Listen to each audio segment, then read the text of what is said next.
Welcome to Who Put This On, Season 3, Episode 21, where we watch Million Pound Menu, Season 1, Episode 1. I'm Chris Lorenz. I'm Harrison Hoffman.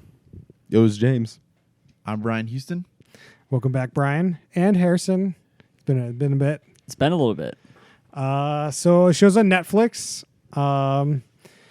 So easy access for anyone to watch, generally. Harrison, give us the description here. Next-gen restaurateurs get the chance to open their own pop-up eateries to impress the paying public and a panel of discerning UK investors. That's all I'm getting from Netflix there. That's really all they got? That's Netflix's description of the show. Wow. Netflix, way to cheap out on the show descriptions. All right. This show is... It's hard to describe what the show is. It's just essentially a group of people are given a challenge, and the result is they get investment or not investment, and then they have like two different like people doing the same thing intercut with each other to give some sort of comparison. That's kind of general gist of the show. It's sort of like Shark Tank for restaurants. I would say it's like if in Shark Tank you were allowed to give the business like a 2 or 3 day kind of tryout before the investment decision, it's kind of what this is. It reminds me a lot of Cleveland Hustle, a show that no one's ever watched. It is Cleveland Hustle-ish. Yeah. Yeah. I mean, this is definitely more intense Shark Tank. Like, it's kind of like a mix between a cooking show and Shark Tank, almost. Yeah. I guess James really liked the show, I think. I realize my facial expressions aren't coming through the mic. Yeah. But what I will say is the show is a lot like Cleveland Hustle. I don't know. It's like a demo show. It's like a lot of these, right? It's a show us what you got. We're going to have some investors. We'll make a decision on if we want to invest. It's a Shark Tank mixed with Cleveland Hustle without LeBron James. I liked it a little bit better than Shark Tank. Like on Shark Tank, they always show like the best of it, and you never really you might not even get a really good demo of the product. But this, you got to see everything in action. It's definitely always crazy on Shark Tank that people are making these offers, these investment decisions based on them standing up there and giving this 10, 15-minute pitch. They don't ever get to see how the business actually runs or like see the operations or anything. Like, at least in this one, you can see if these people are able to run a restaurant or not. I mean... I mean, you're getting into something interesting there, which is on Shark Tank, there's not a whole lot of restaurants that pop up because the restaurant industry is already very tough to make any kind of money in. And these venture capitalists aren't, I don't know, like what the restaurant VC game is like. But anyways, I do think in the restaurant scenario, you want to know what you're getting yourself into. Like you want to know, I mean, you need to. Can they make this food? Can they serve this food? And can they like run a business? I actually don't see how you invest in a new restaurant without doing something like this, where they set up a pop-up or have some kind of tryout. Like, I mean, is there like a quintessential version of the show? Is this like we've seen shows like this before, but they're not big. Like, there's no like big version of this, like really popular version of this show? I mean, I think it's Shark Tank. I mean, is the closest thing. It's close. It's similar, but it's different. It's not necessarily. I mean, like the closest I think is probably like Cleveland Hustle or something. Like there's another show that I feel like we've done, but I can't remember the name right now. But like I feel like there's another like restaurant battle off kind of investment show. It's called Steve Harvey's Thunderdome. It's definitely not that. But I do. Man, I don't know. It could be. What about MasterChef Junior? MasterChef Junior. You guys are just saying cooking shows Completely now. different show, but a good cooking show. What's going on here, guys? I don't know. But here's the thing: is you can't. It's not realistic to like the real world. You can't spin up all these pop-ups and stuff. So like, how does this? Does anyone know like how do like people get off there? Because I assume you just kind of work your way up the chain, and at some point you try to be like, hey, I got this idea. I'm gonna try to go take out a loan, raise some money. But Yeah, like, I don't know how people normally start restaurants. All right, so we should talk maybe a little bit about one of the groups on here because I think that it's Well, sort of relevant to that. We have to just go over what the show happened in the show Okay. before we get more into this minutia about It's how super restaurants. easy. Okay. Like, yeah, all right, James, what happened in the show? So there's two people. Person A is a shrimp guy. He's going to open a shop serving shrimp burgers. It's really all you need to know about that. Person number 2 is two people. And they're like, one's like 20, one's 17 or 18, something like that. They're both super young. Harrison Shea said, doesn't matter. They're both super young. We'll come back to the minutia. And their whole bit is that they will serve British foods and British ingredients and only British things, including the beverages. And that also means not serving things like coffee because that's not a British thing. Anyways, they're serving fine Fine. Fine dining. That's what it was. Fine dining on the pricey side, and so they're kind of going for that luxury feel.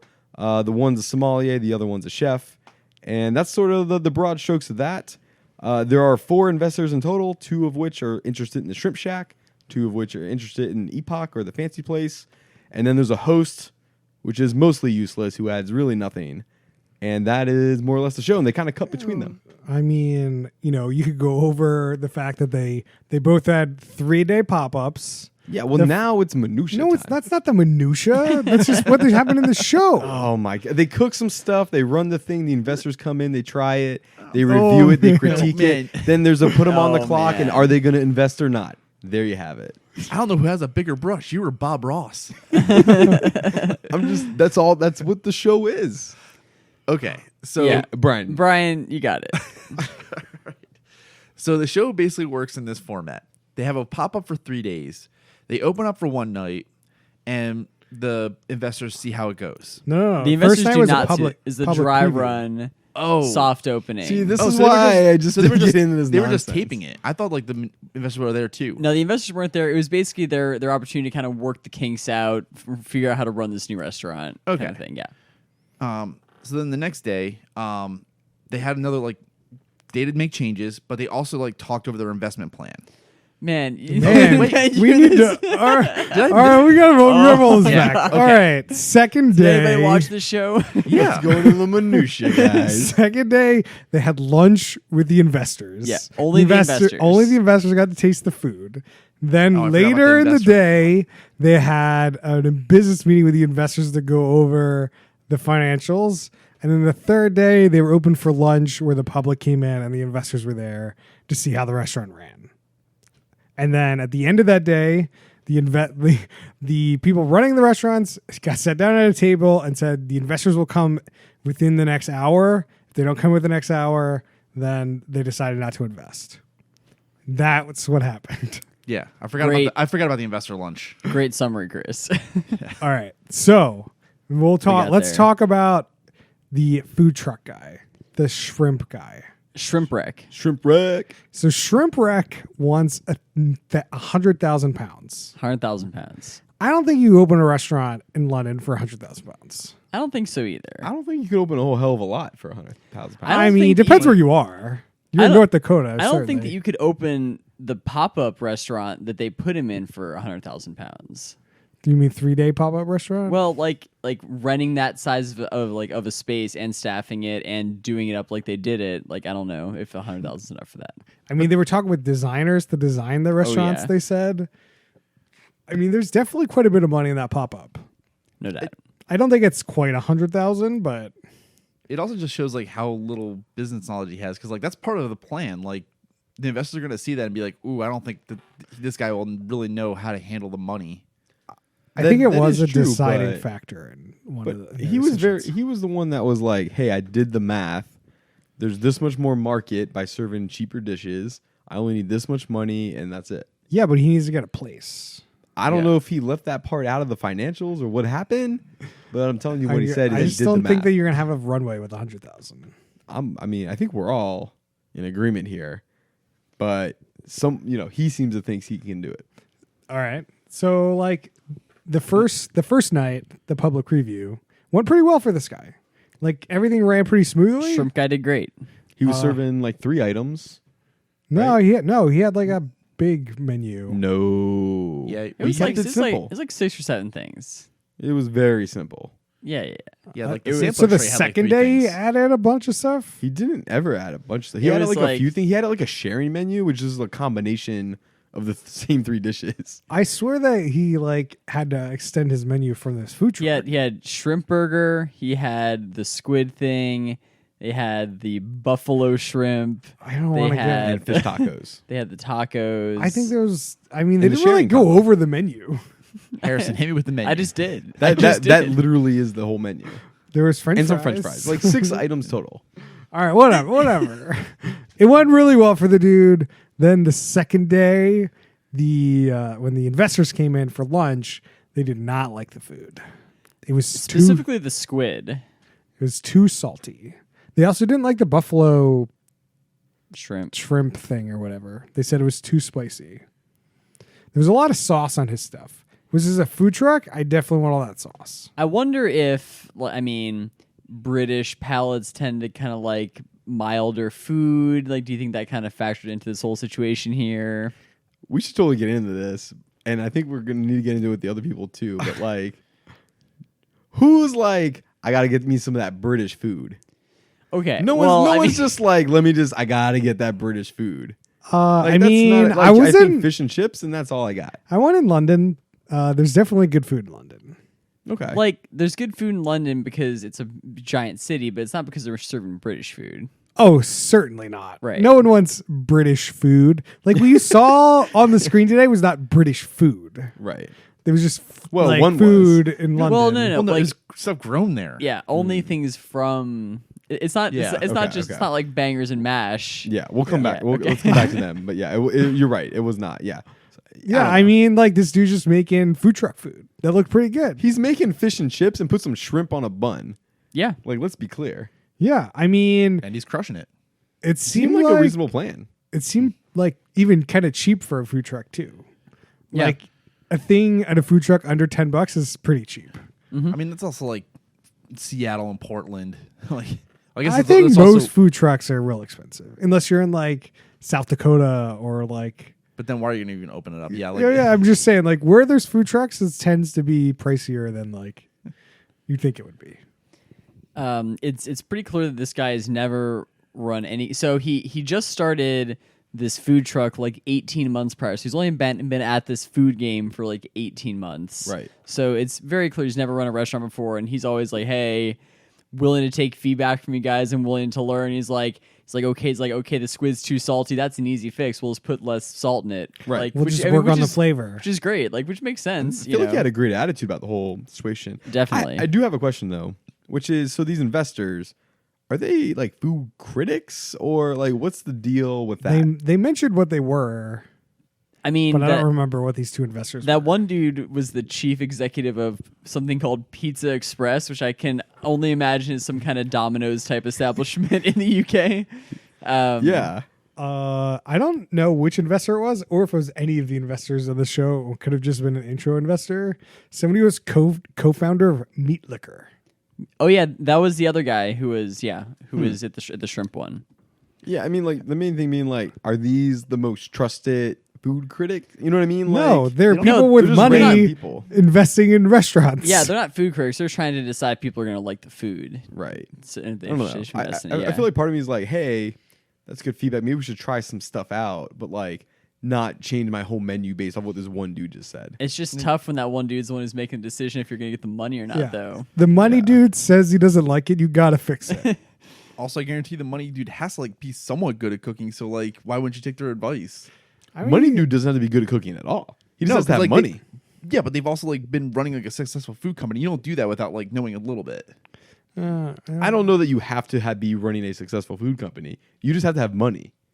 Well, like both of those Anyone had like can invest both, in anything if you got money. both of those were like founders, like CEOs of like food Yeah. companies. Like, But what like is a what- Domino's to go? Like, what does it matter? Yeah, like when you get like that huge of a chain, it's like okay. you got to be good at business. I think at that point. Right. What is Meat Liquor? You go to a place called Meat Liquor. I don't know, but I want to invest in it. I really do.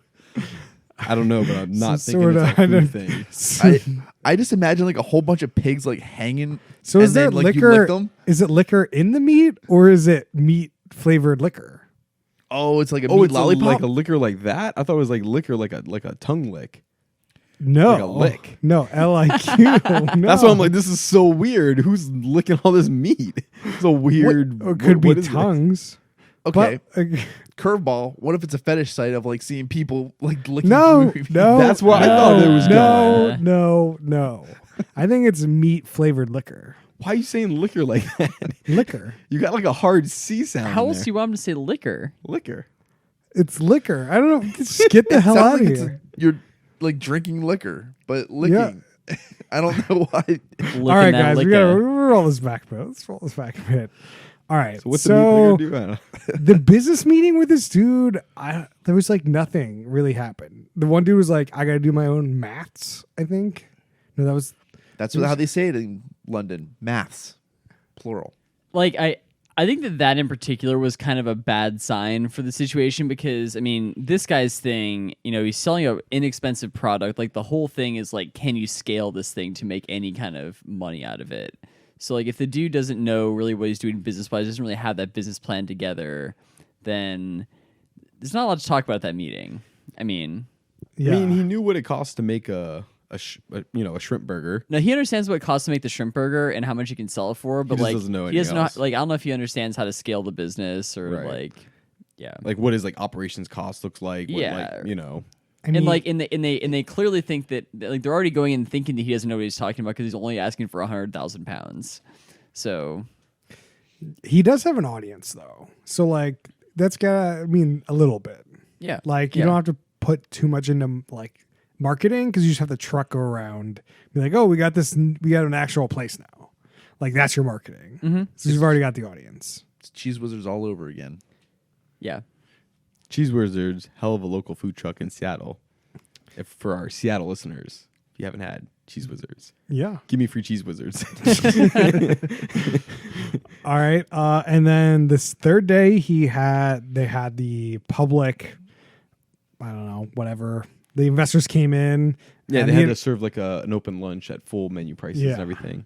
and it seemed to go well, but the investors still didn't really like the food. And then Even with the tweaks, yeah. they made some tweaks. I mean, changed they liked the spice. octopus that time. There was something else they didn't. They didn't like the shrimp that time or something like just inconsistent, I guess. I don't know.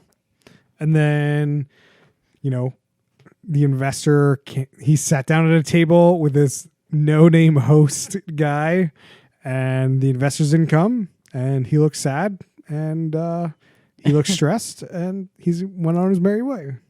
We should talk about this situation where they have to sit at the table for an hour. This is real dumb. It's basically like the end of so this 3 stupid. days. They're just like, okay, we've given the investors the next hour to show up here. We're gonna go sit at this table. There's a clock on the wall. I'm just gonna stare at you intensely for the entire hour and occasionally ask you how it's going. How you feeling? How you feeling? How you feeling? Yeah, the I dude- feel real stressed right Yeah, now. yeah. The dude goes, "Hey, how you feeling?" And the guy says, "Nervous." When the guy's just staring at him, And this host though, so also good. nothing, such a nothing burger. Is so good. I also kind of hope that they were like messing with the clocks, like making the min hand like move less. Oh man. They'll draw it out. 'Cause, like, Do we- you don't know. Like you can't have your phone. Should we just would this just be the show? Like you've had a stressful 3 days, you just sit and watch you sit here for an hour. Oh. and I'd rather then turn on the no Yule one log. shows up. I've never seen a more insane way to find out if you were successful or failed on the show. It's great. Like an hour is so long. It's like, all right, let's just wait around for an hour now. It's hilarious that they make them sit there for an hour to cut together about 25 seconds worth of footage of them sitting at that table. Do you think that the host isn't talking to him most of that time, or it's just like we didn't see the host talking to him really, but like I hope he's just sitting there silently just staring at them. I would love that too. That would be great. But I feel like they would look way more freaked out, I think, if that was happening. Yeah. Oh man. The host is is incredible. Incredible is not the word I would use. For Harrison, him. do go on and tell me why this host is incredible. He doesn't really add anything like any real content to the show. It's just kind of all like tone, and he'll just be like, they're about to be in a war in the kitchen, and then he just kind of says these things that just kind of like set the tone of the situation, but doesn't really like add any real information ever. And then he's always walking towards the camera, so there's a lot of like the cameraman backing up, him walking towards the camera, saying something very intensely. I don't know, like I don't know who that guy is, but it seems like he has the authority of someone who is a successful chef and restaurant person. He's like, presented it as is somebody very possible that he has established. never been in a restaurant, started a restaurant, cooked in a restaurant, but the way that he carries himself is very believable. I will say that. I like how he sort of inserts himself into the restaurants while they're like prepping the food and stuff. He just kind of walks in. He's like, "What are you doing?" It's like, "I'm trying to take these orders." What are you doing? I'm trying to make this. I'm trying to fill this liquor order right now and do this other thing that somebody just told me to do. Man. Oh, Okay, so Shrimp Guy. I do have. Before we move to the next person. Okay. The show's it's produced. It's overly produced. It's definitely, there's a lot of slow motion. There's a lot of it's a really pretty show though. It looks great, I would say. I just don't really care. Like I feel like it's just overly produced for me in this. Like it looks a lot of weird camera angles, slow-mo. There's no reason for slow-mo in this. Certainly all the shots of the investors and the host all look insane. Yeah. so this show was an hour, no commercials, right? Yeah. I gotta estimate like at least 25 minutes of this show is just stock footage of like the city and a bunch of nonsense and like slow pans and zooms ins and zooms outs. Yeah. Welcome to, like, it's every a, TV it's a show. third of the show. I don't think Dude, it's so much of this show though. Dude. And there's just so much of it that nothing's happening. There's like, let me just show you the sunrise over the cranes again. You got to establish the scene, Let me show you the close up of this one dish. And I'm going to cut They back to it definitely showed 8 more close-ups. times. Close up of one dish multiple times. Like the same close up shot. Just like You're like, I get it. I've seen it. Let's look, move they're on. talking about it, James. You got to see it. Let's make you hungrier. All right, let's talk about the second person. Well, Here. we got to talk about the result of the Shrimp Guy. Oh yeah, he sucks. No one should- investors. No one showed up for Mr. Shrimp. Rightly so. And then the host is just like, so what do you think happened? He's like, well, they didn't show up. Mr. Shrimp, aka Ewan Hutchinson, was Yep. very sad. He was very sad. But one of the investors, not the Pizza Express guy, did say that he wants to basically mentor him, show him some stuff. Maybe in 3 months, 6 months, he'll be ready for an investment. Which that's probably about the best outcome that guy could have hoped for here. So what was his name? Ewan. Ewan. Ewan. Ewan. It Ewan. was not urine. I don't know. Ewan is pretty close. You know that guy, that E-W-E-N. guy Piss? Remember that guy Piss? Like, I'm sure that he wanted to invest. Like, All right. What's the investor's names? I had no freaking clue. I'm not talking to you. Get out of here. We know you don't know. Okay. I honestly don't know. I'm gonna look through this thing to see if I can see it. Like Oh, it says like geez. everything else on the episode description page, but that. Okay. All right. Moving on. Okay. Second person. Second group of two. Second restaurant concept. What was it called? I don't know. Epoch. Epoch. It's the brainchild of Emily and Ruth. Emily and Ruth. So Yeah. the interesting fact, one of them, I don't know which one, is It's 17. it's not 17, as James said earlier. One is 22, one is 20. The chef won Chef of the Year or something when she was 17. Oh, that's what it was. Okay. And the one who is the sommelier at the Ritz started working at the Ritz when she was 17. That was the And other she fell in love with wine at Yeah. the age of 17. Oh, Go yeah. figure. Who hasn't? She was the first woman sommelier at the Ritz in like 100 years or something. Yeah. Supposedly. 1902. So I thought they said 1990 something, but people overruled me. That's insane that that's the case. What do you have to do to be accredited as a sommelier? Okay. Like it's not like an easy thing. So I know a little bit about this because I watched some Netflix documentary about this. Give it to me. So that makes me an expert. He's an expert. Basically, there's this organization that does like sommelier like certification effectively, and they basically give you like a test. There's like there's a written test that's kind of all this knowledge about wine. And then there's like this like blind taste test basically. So it's like, 3 red wines, 3 white wines. And it's like, tell us what all these wines are. It's like name that wine. like what's the wine? What's the year? Like it's like an insane test. But there's basically like different tiers of it basically. So like they didn't mention what tier she was, but there's basically there's a test you have to do I'm for gonna it, guess the lowest one. possibly. I But mean, that like, she's super young. Like I don't know how long it takes to Yeah. become like the top. I mean so the documentary about this is called Somm. It's on Netflix. It's actually really really good. But like the preparation for doing it is like insane. It is crazy preparation.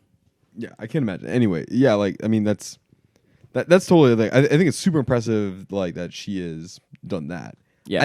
My question of it though was like, how do you get good enough to do that when like you just started, like you are just barely above the drinking age? Yeah, I mean London, no UK, it's 18, I Is it guess. 18? 18 to drink, so you just start going. You I just start they drinking all just- the wines. They just don't care as much. Yeah, I mean, Yeah. I don't know. It just seems like 2 years. I don't know. You can start drinking whenever you want, James. Yeah, I realize you can start drinking. I just don't like. Yeah, the point being that like from the time of just being able to drink to becoming a sommelier, it seems like it's like 2 years time. We're talking. And not only just a sommelier, but the first female sommelier at the Ritz ever. Right. Like it seems unbelievable. Like it seems like an unbelievable resume. Yeah. I mean, both these people have pretty good resumes for 2022. Yeah, very impressive. Yeah. So okay, Oh. yeah, great impressive resumes. And the concept Super talented. is The concept is British food, only British food, all the British things, all nothing British else. everything. So is that all just UK? Does that include Northern Ireland? Like, is it just like? They said British. They're definitely not using Irish ingredients. No, I mean, the United Kingdom includes Northern Ireland. They said British. They definitely I'm not said exactly British. Sure. I don't know. What is that? Is that everything but Northern Ireland then? What? I How do you think that- define British? I think that British is everything but Northern Ireland. Okay, I think. you think? I'm not 100%. I think on we're that. gonna quote you on that though. Yeah. You can quote me if you want. Okay, all right, sounds good. So they have British wines, which is a thing apparently. I have never heard of that, but It's just showing their commitment to the theme. They're serving substandard British wine at their fancy restaurant. Yeah. It could be the I mean, best British wine. I mean, I'm sure it's the best British wine. As he shrugs his nose. how good do you think British wine can be? I'm sure it can be fine. I'm sure it's like fine. like the climate can't be that different from France, which is pretty close. Like I'm sure you could make good wine there. I don't know. I think it's quite different. Yeah, from I France. think- I don't I think know. you're wrong. I think it's possible. It is an island. I'm trying to give these guys a benefit of the doubt on this wine here. We're just grilling you on this wine that you've That never had. I mean, the whole point of it is it doesn't have to be good on its own. It has to go well with the food, or rather, the food has to go well with it. Hey, excellent point. Yeah, and they said that they're making their menu around the British wines. Which is nuts to me. Like, why wouldn't you? I mean, I get it because you have less control over the wine, but it still seems just weird. Some of the lengths that they have gone to only serve British ingredients is crazy. Like there are no peppercorns that are grown in Britain, so they have to use something else that's grown in Britain that they've dehydrated and it's crushed up. It was or something. horseradish, right? Or was like it's like dehydrated horseradish instead of pepper. There's something about coffee too. No coffee. Yeah, well, there's like coffee's not grown in Britain, so there's no coffee at this restaurant. Do you think this restaurant would be way different if they included the British Empire? Instead of way just the British island? different. Yeah. Only the British Empire goods. Current or like peak? Peak. Okay. Current is just the same. No, I mean, No, they've got some islands still. they own There's some some islands stuff in the around the mix. world. Yeah. So night one, they do their like private showing or whatever.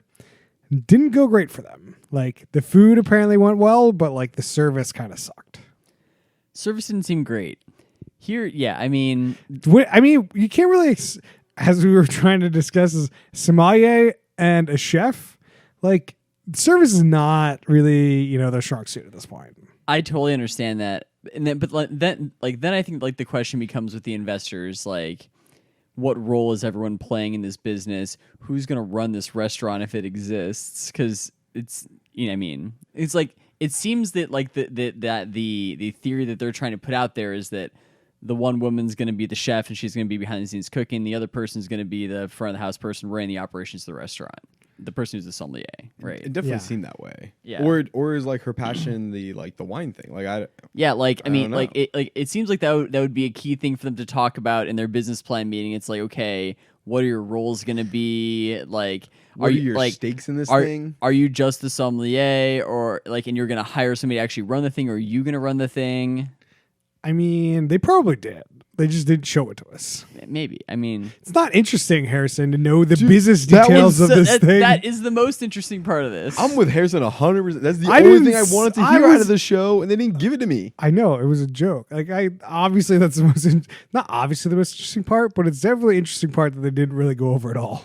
Right. Yeah. Like with a lot of these things, you want to know what the stakes are.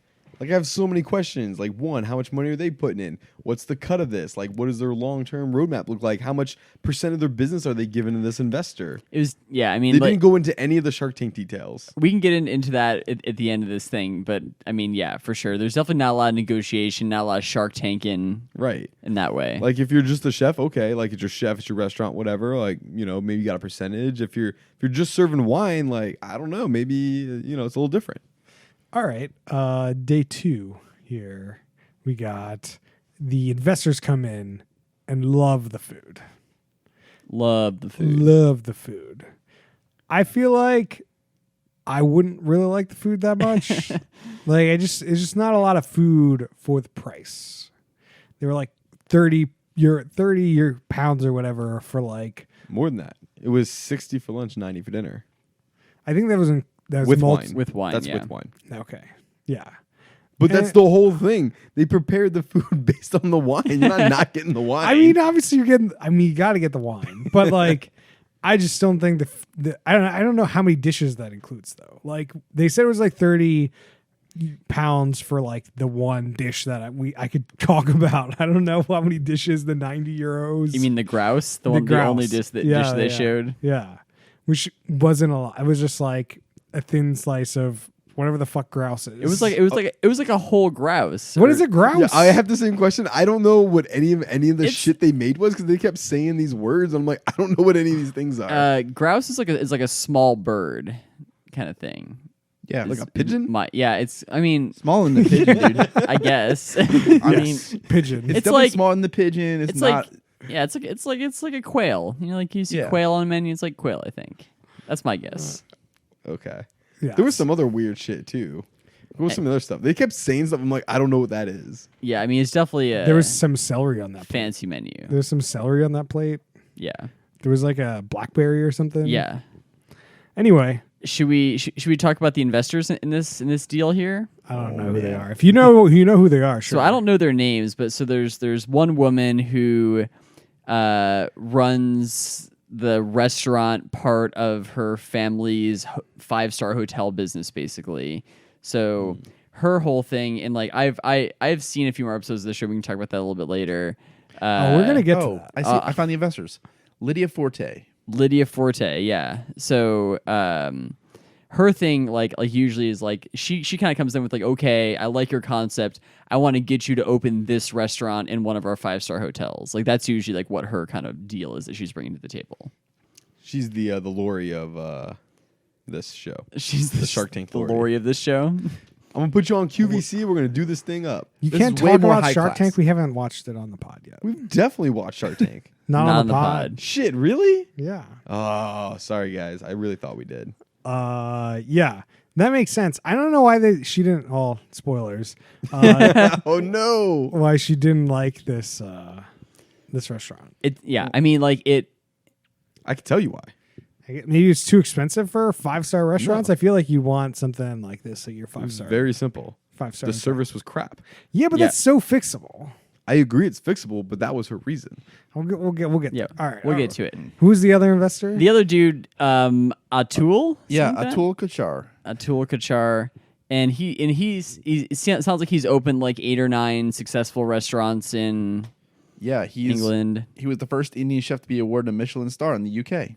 There you go. So he's opened to kind of like a string of so restaurants. not the first Michelin star, the first Indian Michelin star in the UK. And also kind of a dick because there was just one point where he said, "Yeah, I remember when I was your age at 20 working in a 2-star Michelin restaurant like Three star. Oh, sorry. I missed a star. 3-star. It's nuts. Yeah, like I don't know why he had to drop that. Because these people are about to open a restaurant. That trumps you're working at a 3-star Michelin restaurant. Mm-hmm. Right? Maybe? I don't know. Depends on how that restaurant does, I guess. I guess if you're like 20 and you open up like some hot dog stand in the middle of nowhere in the US, like that definitely doesn't trump working at a 3-star Michelin restaurant. You're right about that. I feel like it sort of depends on what your role in this Michelin star restaurant is. Like if you're just washing dishes, like who gives a shit? Yeah. Maybe. I mean, maybe it's better than washing dishes at, the Burger I mean, King. I don't know. Yeah, I mean, but if you open up a hot dog stand in say, I don't know, Milwaukee, Okay. and or you're working at a 3-star Michelin. They're pretty serious about their sausages in Wisconsin. I just want to say. So right, I'm all going right, to a all brat right. stand in Wisconsin, or I'm washing dishes at this Michelin star place in New York. Yeah, I feel like No. the Wisconsin one's more impressive. No, I feel thought like he was you're- cooking in this. He was cooking in the restaurant. we don't know what he was doing. That's what I'm saying. You don't know what he was doing. He just said he was working. No, I thought he said he was. No, never mind. All right, we're We're into speculating. You're in the weeds. All right, so they love the food. Then they get into the business meeting, and again, the business meeting is kind of nothing. They don't really talk about anything, other than the dude was like, "Oh, you want 600,000? I feel like you need 750 to $1 million," and that was it. It was real dumb. They didn't show any of the materials or There was whatever. no charts or graphs we saw. There was nothing. Like they clearly presented some stuff, and all that scene was like the investor just kind of like hand on forehead reading a bunch of papers silently. Gotta I mean, do- like I think this is what you need, and you clearly forgot to include these details in your financials. I can't imagine that these business plans are actually like complete to the extent that they would need to be to get this kind of an investment. Like I think that there is some flexibility here because of the situation. Are they all fake? Is there not even a plan? It's just I like they think wrote that- some numbers on a napkin. I think that there's a plan, but like I think that like the way that this show came together is more like, hey, like I have this restaurant idea or this concept, and they're gonna help you bring it to life in this pop-up shop, and maybe you'll have this business plan ready for this. Like it's not as if like you like I feel like it's not as if you've been kind of working up to this restaurant and you've been figuring out the details for the last 5 years and putting in the time. It's more of like I applied for this reality show with my restaurant concept. I'm not sure about Yeah. that though. I don't know. I can almost imagine them see like that. maybe they help you write the business plan on the show or something. You know what I mean? Maybe. I have no idea. I don't understand. I really don't. Part of investing is also like you're getting a partner. So like, yeah, they probably came in with that in mind. I mean, it certainly seems like this like Atul guy, like his primary interest, he's like he sees a lot of talent in these young women. He's just like, I can figure out the rest of this shit. Like it seems like they're really talented, and I want to get in on these people early, Right. kind of thing. They're young, knows how to cook, knows wine. Yeah. Somehow knows a lot about British wine, which who knew? It's the cheap wine there, man. They got a lot of tariffs. They got that other, Yeah, some stuff happening over there. Brexit. All right. So then the next day they had the investors come and there were people there. And the public was also there. This did not go great for them. It went pretty well, but not great. Like the appetizer dishes came out without silverware, yeah, which They're always forgetting the silverware. there will only butter knives at the table to start, and you're supposed to bring silverware. I don't understand. we've that. established that this sommelier does not know how to run the front of the house of this restaurant. Yeah, it's pretty clear that the service is by far their weakest part. Supposedly, we don't really like the food is supposedly fantastic. There was never a negative thing said about the food. It is really hard not getting to taste the food, and yeah. Like, no one was questioned. No one else was asked. The only people ever asked were the investors. Yeah, that's weird in this thing. I feel like most of these kinds of shows, like when they do these food challenges, I'm trying to think. I can't remember one of the shows, but like any one of these like kind of food shows, like where they like serve to an audience, they usually like do some polling or like, you know, pick your favorite dish or like do a confessional of like, hey, what did you think of such and such dish? Yeah, at least with the shrimp guy, the investors swiped some comment cards off the tables or something to see what was going on. But I think No. Hell's Kitchen does like they'll interview the people that get like the food. yeah. It's weird. Like for a food show, I don't really know a whole lot. Like I know what they made, and I got to see it a bunch, and I got one person's opinion on it. And they didn't even really like show any of the cooking or prep or I don't know. It was weird. There was a lack of cooking shown in this food show. Yeah. I mean, Uh, it's more of a restaurant business show for sure. Yeah, with a little bit of cooking. I don't as we just, well I guess we'll get to it. And then, you know, they sat down after the day and waited for the investors to show up, which took like a whole minute, I think, to be like, are they going to show up? The music intensifies, blah, blah, blah. And one of the investors does show up. And it's Atul.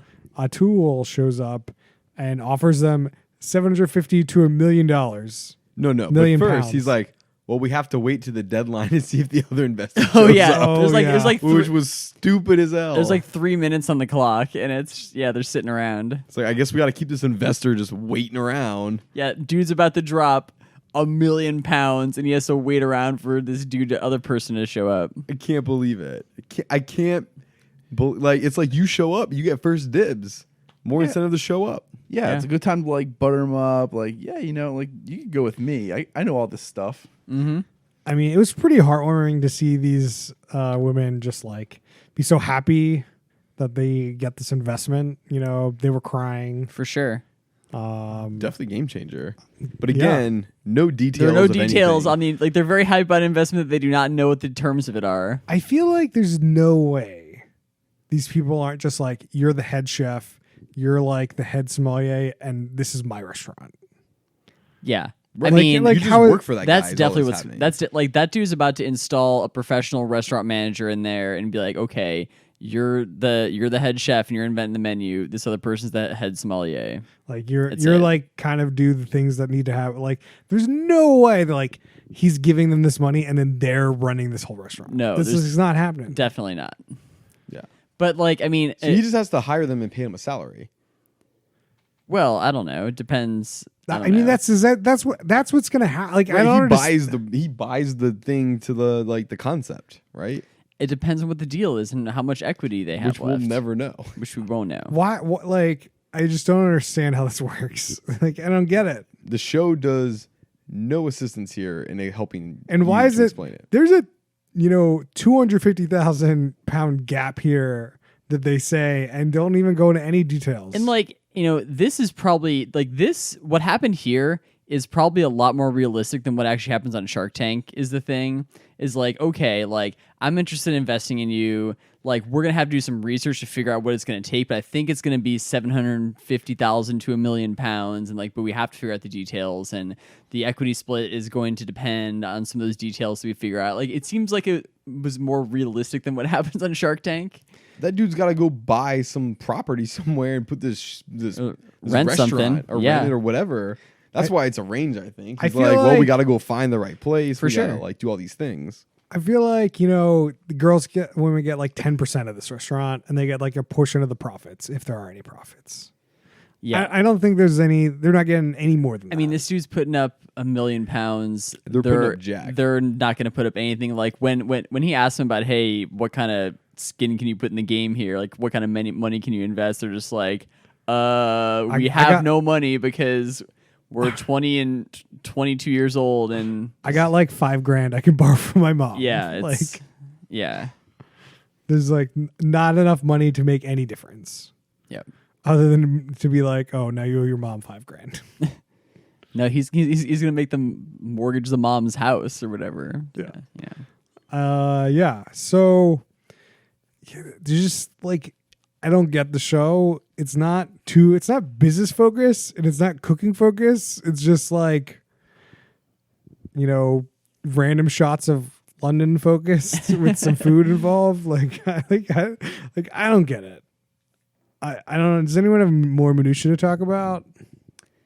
I don't know. I mean, like, I think that something that I would say from having seen multiple episodes of this is there's basically like a pool of investors. You kind of get a sense of this at the beginning. There's a pool of probably about like 10 different investors, and then like based on the business concept, like they'll pick which ones they want to go to.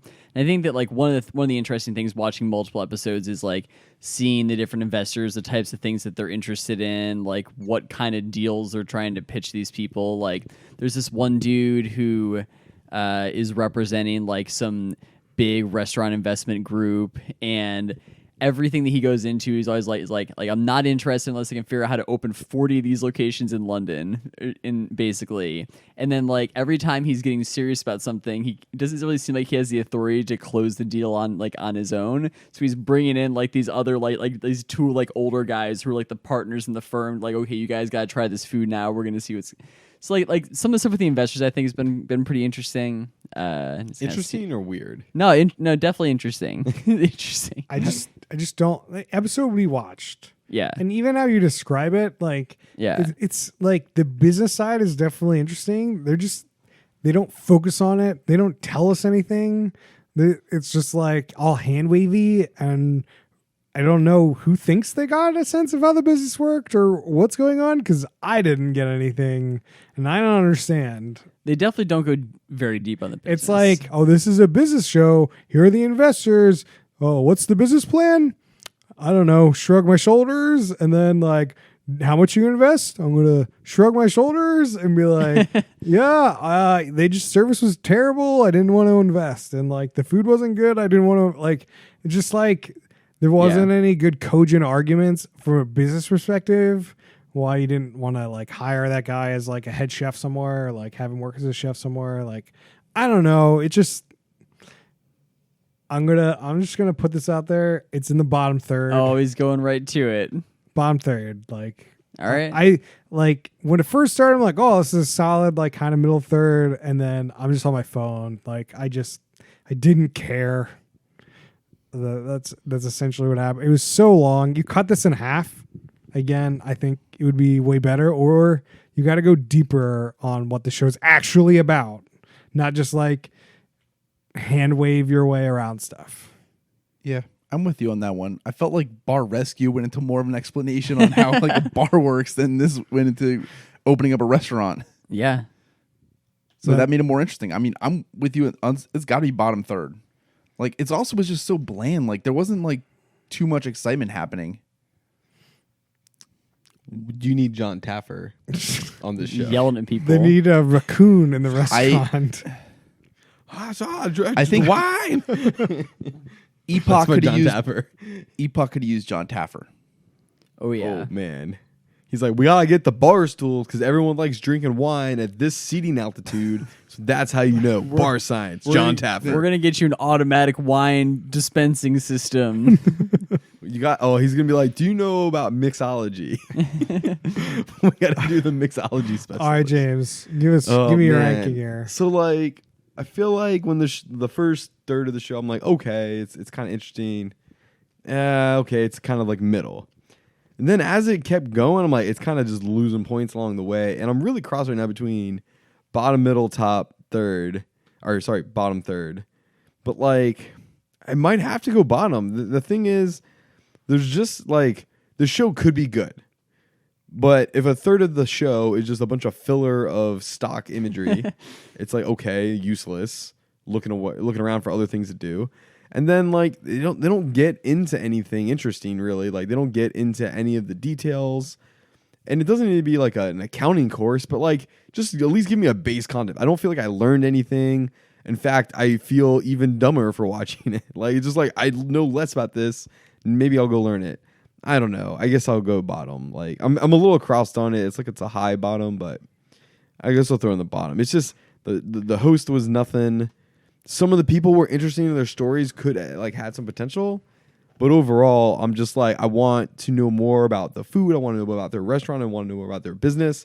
And the show just doesn't give you a formula for them to kind of express that. And so, yeah, for those reasons, down the bottom. Well, what's your James ranking though? Oh, 7.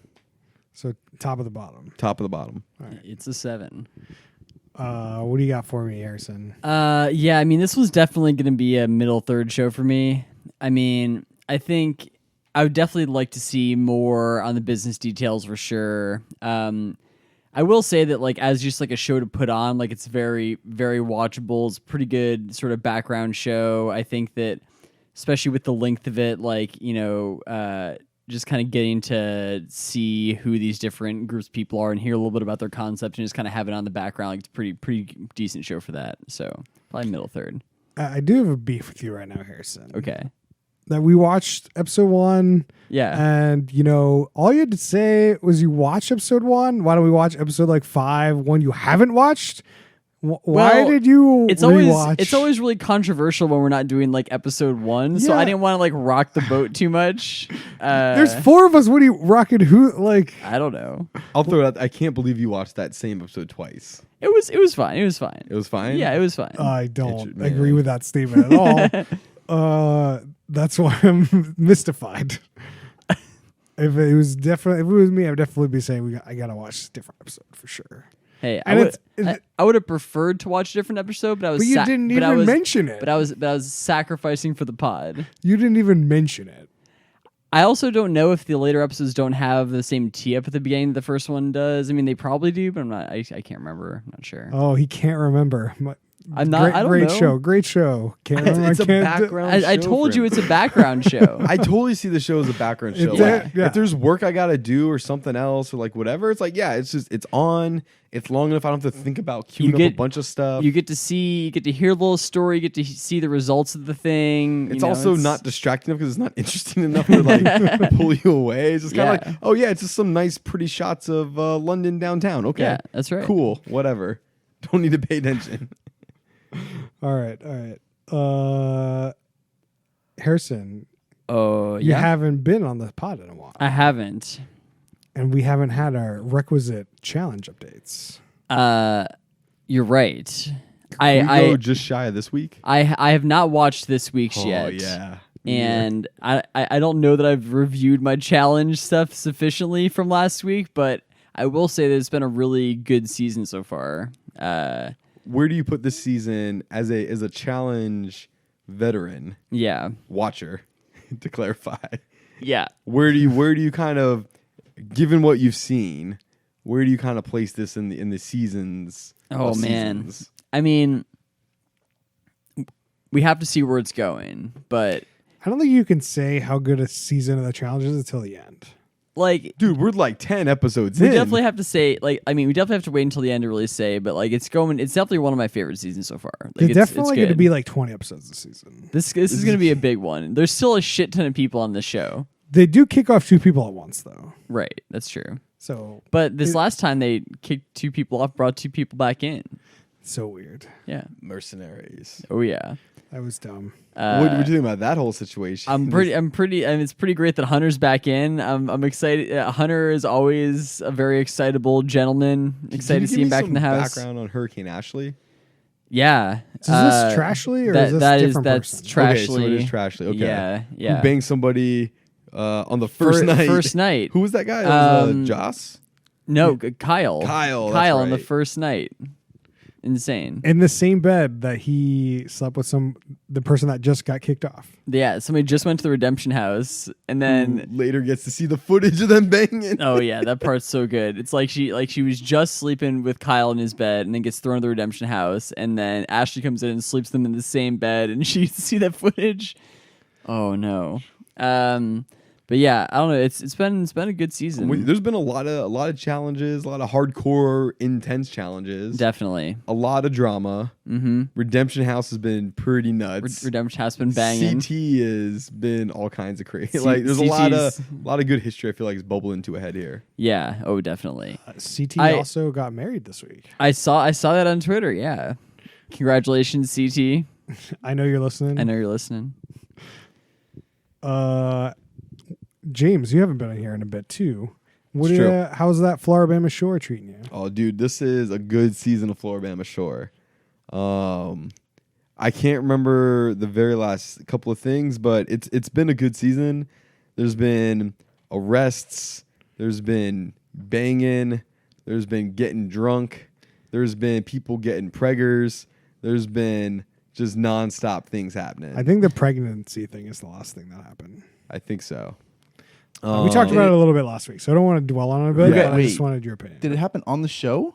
Oh, yeah. yeah. Well, one of the people Like- thinks they're pregnant. Who got pregnant? the one that peed the bed? What's Oh. the tall one? Courtney? Courtney. Yeah.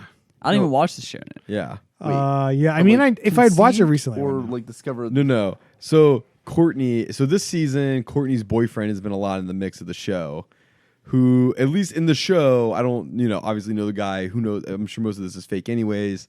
But like, is perceived and displayed as kind of an aggressive, pretty intense character dude who is always showing up drunk and uninvited at these bars and stuff. Randomly shows up at the house one night and a bunch of shit goes down. Meanwhile, Courtney is like not feeling well, and she's been having sex with this dude. She's like, I gotta go to the doctor. Goes to the doctor. Or she calls him. She's like, okay, the first thing you gotta do is take a pregnancy test. She's like, okay, click. I'll call you back. Takes a pregnancy test. She's like, it's not looking great.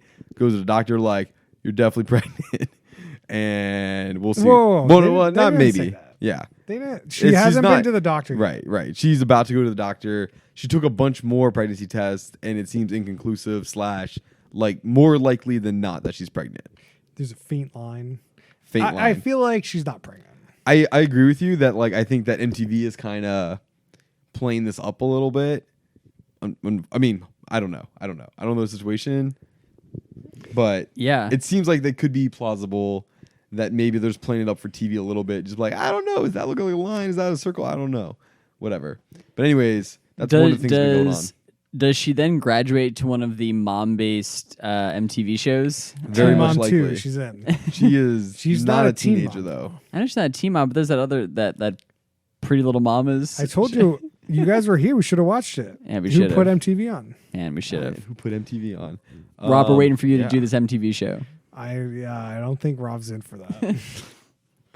So yeah, Floribama Shore. It's been a fun watch. I've been enjoying it. Brian, you been watching anything? I've been checking out the first half of the Arrested Development season. I'm finally trying to catch up on TV. Oh, how is that? Season 5? Yeah.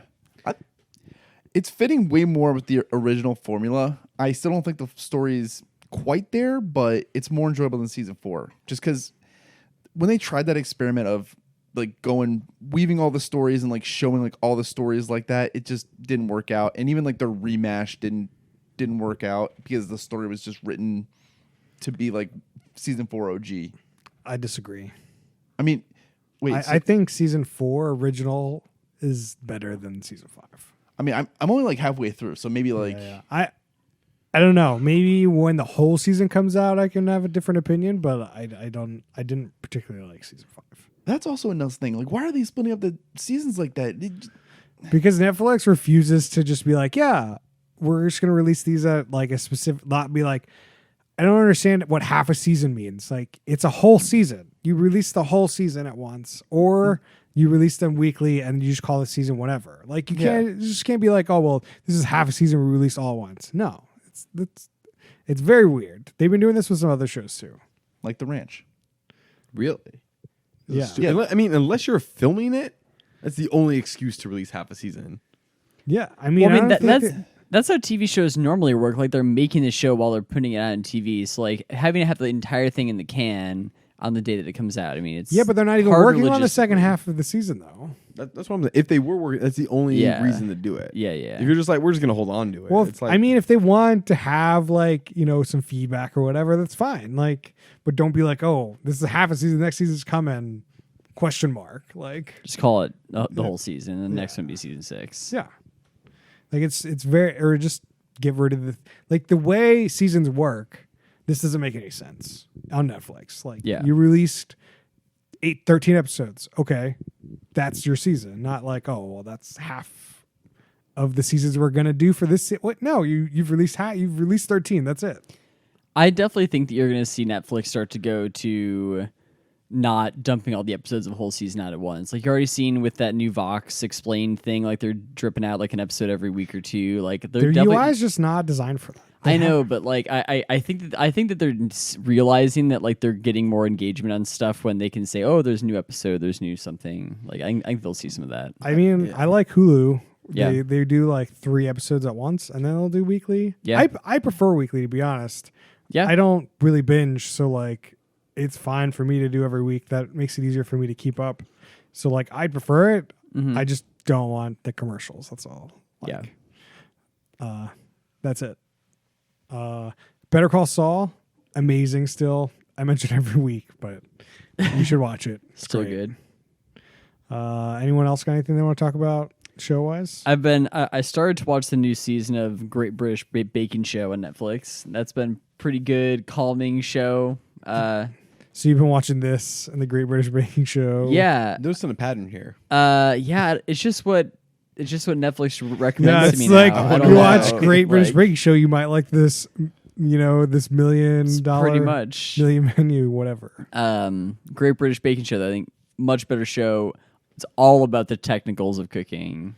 Very good. Yeah, it's weird because like we watched the other Netflix show, the Churchill Secret Agents, Churchill Secret Agents, which I also watched some more episodes of too. yeah, and it's like all about learning and like about history and like actually like going out and doing stuff. And then you watch like Great British Baking Show. It's like all about baking and like the technicalities and like all about it. And then we watch this and it's like just hand waves so much. Like it's not actually about anything, not about learning anything. Whereas like even Bar Rescue Note like realized that you need to learn something or it just kind of gets boring.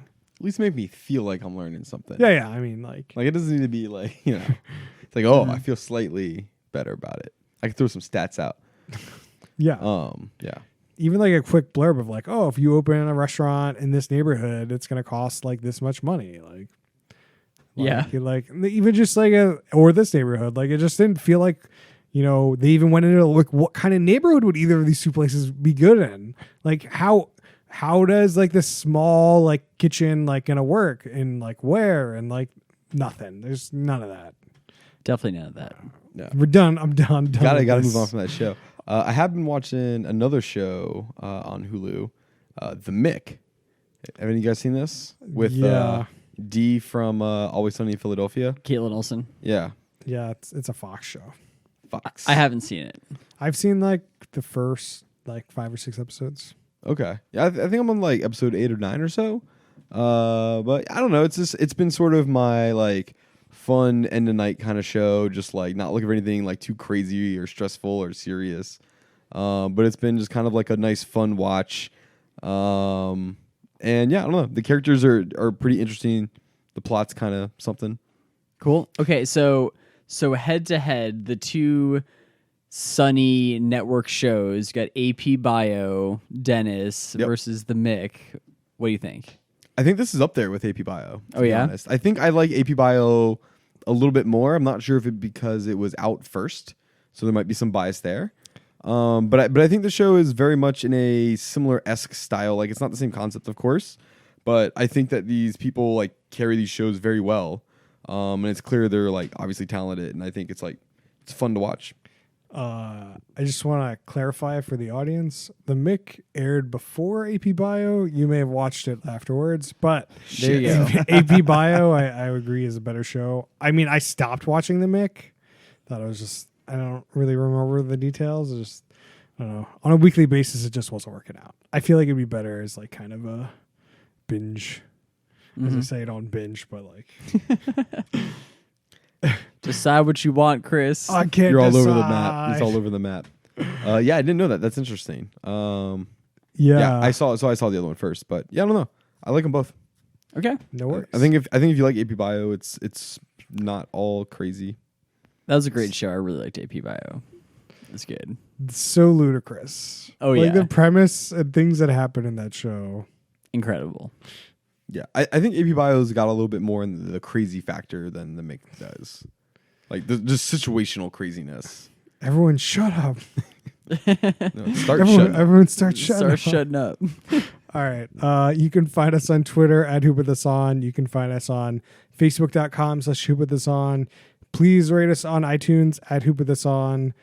You can find us on Gmail at hoopwithuson@gmail.com. See you guys next time.